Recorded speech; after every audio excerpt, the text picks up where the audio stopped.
Hi, welcome to Hotelier Backbrief. Today I'm sitting here with the General Manager of Grand Hyatt Taipei, Kai Speth.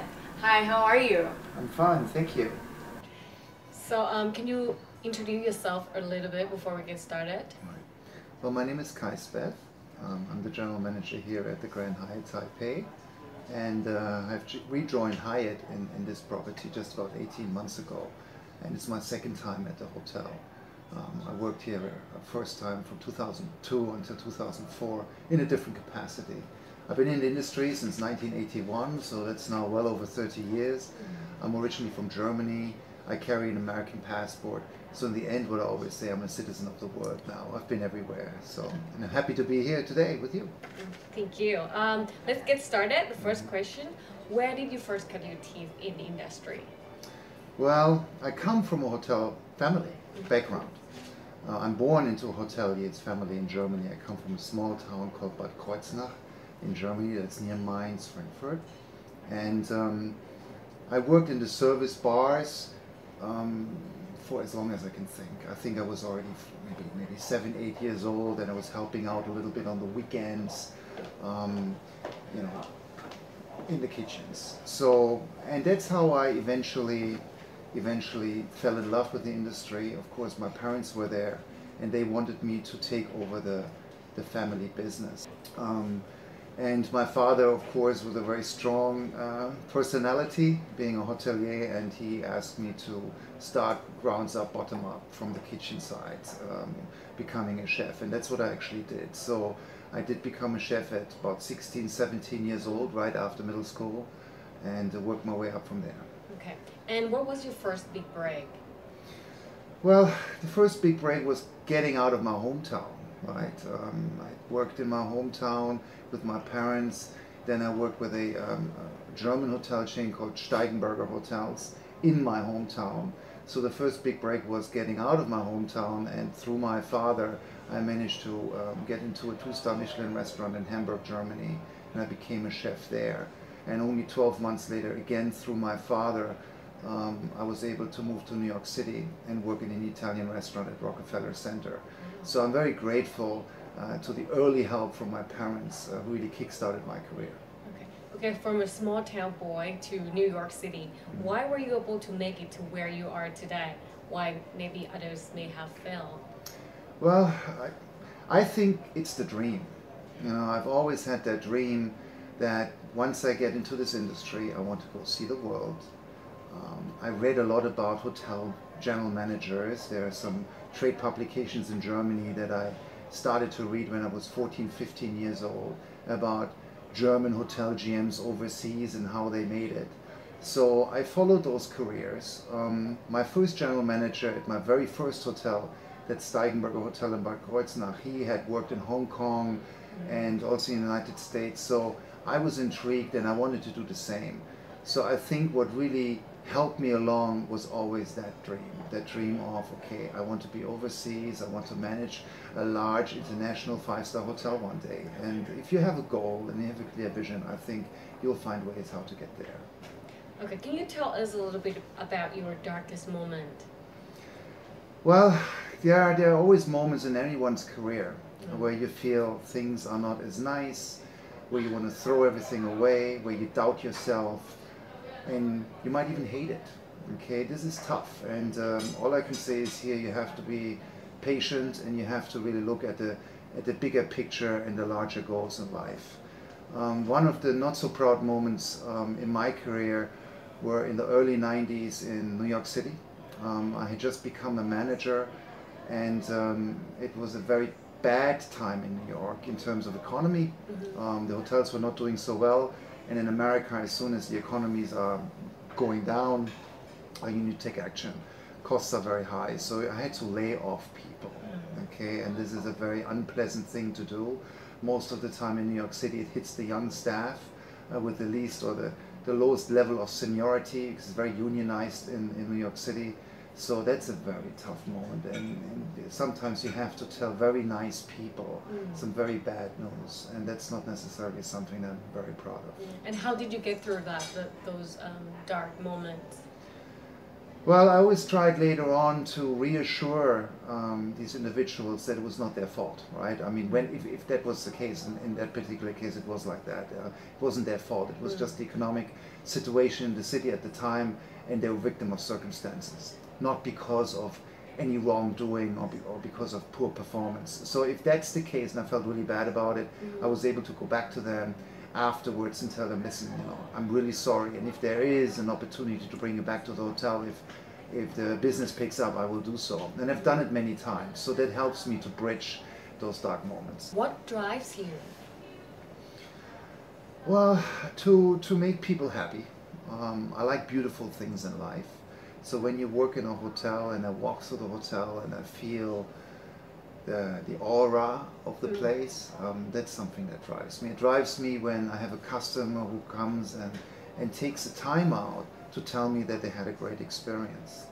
That's wonderful. When I get a message, I mean, I never do it myself, right? I have a great experience sometimes, and you're busy, you get immediately sidetracked, and you move on to the next agenda point on your schedule, and you forget to maybe tell people that they did a good job, or you thank someone. So when I experience that myself in the hotel, that's one of those special moments. That's what drives me.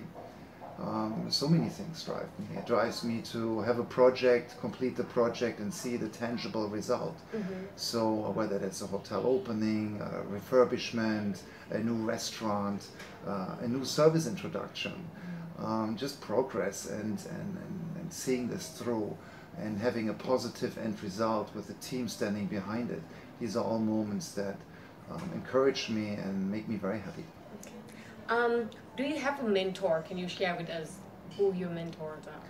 Well, throughout my career I had several mentors, and I think it's very important to have someone there who can lend you some piece of advice, and as you grow older and your career advances, especially when you move around the world, those mentors might change.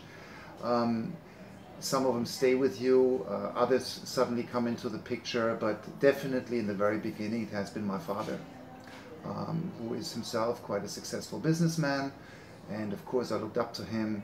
His advice was very important to me, and he helped me to get out of my hometown, right, and then move on after he realized that I'm not going to stay back home and take over the family business, because I told him, I said, I want to see more, and then he jumped in and helped me. So that was a very important part, and for the first 10 or so years of my career, definitely one of the key drivers. The second person was the General Manager of the Four Seasons New York. I had just gotten my green card in the United States through an immigration lottery, and I will never forget the day when I walked in off the street replying to an ad in the New York Times for a managerial position at the Four Seasons, and he was a Swiss-American guy, and he interviewed me himself. Can you mention the name? Mr. Thomas Gertner, and he has been in my life ever since. We're still in touch. As a matter of fact, now he's retired now. He lives in California, but he has been very important in my career, because my first management steps in a larger international corporation were first with Trust House 40, but then with Four Seasons. And with Four Seasons, I moved from the United States to Asia. So Mr. Gertner was very integral in this process and helping me along. Okay. What's the best advice that you could give someone looking to become a successful GM? Well, don't limit yourself. Have some dreams. Listen, and listen more to advice, and stay humble. One of the big mistakes that people make is they think they know it all, and you never do. So the world is so fast today. You need to stay very open-minded and keep an open ear. I think it's important to have goals. If I meet young people and they tell me they're not quite sure what they want to do, maybe this, maybe that, I stay away from them. I like people that when they come to me and they have a clear idea of what they want to do, even if the goal is maybe a bit ambitious, but at least it shows me that they've thought about where they want to go. So I think having a goal, yet at the same time stay humble, I think are some of those important characteristics one should have to make it in this industry. Correct. And what are the things GMs shouldn't get wrong? We've seen GMs getting things wrong, and what are the things that they shouldn't get wrong? Lose connections. Okay, connections to their people, connection to their guests, to reality. All right. Well, I'm telling you, the world is very fast. GMs today work very differently from the way they worked 15, 20 years ago. How so? Oh, now you have, if you work in large corporations, you get sometimes a bit mixed up in company politics, the overall world affairs of your company that you're working for. The ownership dynamics have changed a lot. Expectations from owners are very different today. And if you're not careful, you very quickly lose focus of the essential basics and that make the hotel business, and that's your staff and the guests. And you just worry about numbers and maybe a sales and marketing plan and revenue management. Well, that's all important, but essentially it's all about the customers in the hotel. Once you lose the connection to the customer, I think you're on a very dangerous path. If you weren't in the hotel industry, what would be your ideal alternate career? Well, I have a couple hobbies that I really like. They're totally unrelated. I mean, I'm very happy in the hotel industry, so I don't know whether I would actually do anything different. But again, I'm also quite a wild person, so if I had to do something different, I might be in the motorbike industry. I love Harley Davidson and BMW motorbikes. So like a racer? Like, no, selling them, have my own Harley Davidson shop or a custom shop and actually change the bikes around themselves. Another career opportunity I'd see is in the IT industry. I love computers and technology, so I could also see that as a career path. Nothing to do with people, but I'm just a techno freak, so that could be another career path. So quite totally different. Totally different. Yes. Okay. What are one thing that you wish your guests didn't do? Something that you might have seen they do crazy. I've seen a lot of crazy things in hotels. A little bit difficult for me to talk about because we're supposed to be very discreet. Well, sometimes customers take advantage of staff. I've seen some very unfortunate incidents where the staff has been wrongly accused or actually physically abused by guests. This is of course something that puts me in a very, very difficult position as a general manager, because I will actually need to walk up to the customers and tell them there's something wrong or something I cannot tolerate, and I will do that, especially when it comes to physically show aggression towards my staff. But it's not something I look forward to, and therefore, of course, I would say that's something that I wish would never happen, but unfortunately it does happen. And how did you handle that incident? Well, first of all, I want to make sure I have my facts straight. That's very important. If you are walking up to a customer and you're making some form of accusation, you better be very right and very careful how you do it. So generally speaking, I try to see if the situation can be resolved behind the scenes without me getting involved. If it's too severe and I have to speak to this particular guest, I will make sure that I have all the facts right. And then I will obviously pull the guest on the side in a very private setting and try to explain what happened and what my expectations would be moving forward. Whether that is him just apologizing or changing behaviors or her, that really depends on the incident, and there's so many different types of things that can happen. So it's not an easy thing to do. It's very tough, and that's why I think it would be wonderful if sometimes people think about where they are, and even though in a hotel and they can expect service, but abusing the systems and abusing staff or so is definitely not the right behavior also for a customer. And the last question, what does this latest renovation mean for you in Hyatt Taipei? Well, the Grand Hyatt Taipei has always been the epitome of hospitality industry in Taiwan. This hotel has groomed dozens of managers who are now working all over the world, predominantly in China, but also here in Southeast Asia.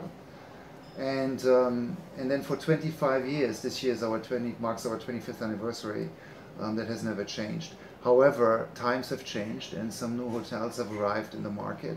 So this renovation will now guarantee that we continue to stay on top, that we continue to hold our position as a market leader in many, many different aspects in the hotel industry in this town, whether it's on the catering side, events, groups, big meetings or incentives, because we cater pretty much to any segment you can think of who comes to Taiwan, including the high-end leisure traveler. So this renovation now helps us definitely to solidify this foundation that we have earned over so many years. Okay, thank you very much for your time. It's been great meeting you today. Absolutely. Thanks for having me, and please come back.